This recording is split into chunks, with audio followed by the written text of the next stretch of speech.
ஒன்னொன்னா சொல்லி சொல்லி சொல்லி சொல்லி அழுது அழுது ஜெபம் பண்ணிட்டே இருக்கிறேன். அப்போ வந்து நான் நம்பி சொல்கிறேன் இது வரும் வரும் அப்படின்னு கீழே வரும்போது எனக்கு ஒரு கேலண்டர் ஒன்று இருந்துச்சு, பழைய கேலண்டர். அப்போ எனக்கு வந்து எப்போவுமே என்ன பழக்கம் அப்படின்னு சொன்னால், இந்த வீடுகளுக்கு போகும்போது அவங்க பழைய கேலண்டரை நான் வாங்கிடுவேன்.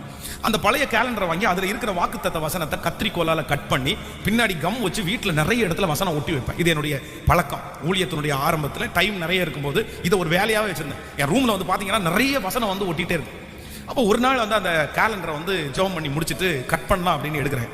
திறந்து பார்த்தா அதில் ஒரு வசனம் இருக்குது, நான் நம்புகிறது அவராலே வரும். ஆனால் அந்த வசனத்தில் போட்டிருந்தா பாருங்க, ஒரு படம் ஒன்று போட்டிருந்தாங்க. என்ன அப்படின்னா, ஒரு குருவி வந்து அப்படியே வாயை திறந்துட்டு அப்படியே இருக்குது. அப்போ ஒரு தாய் குருவி வந்து தன்னுடைய வாயில வந்து ஒரு புழு ஒன்று வச்சிருக்குது. அந்த புழுவை அந்த குருவிக்கு கொடுக்கறதுக்காக வருது. இந்த மாதிரி ஒரு பிக்சர். அதுல வந்து நான் நம்புகிறது அவராலே வரும். என்னோட அந்த பிக்சர்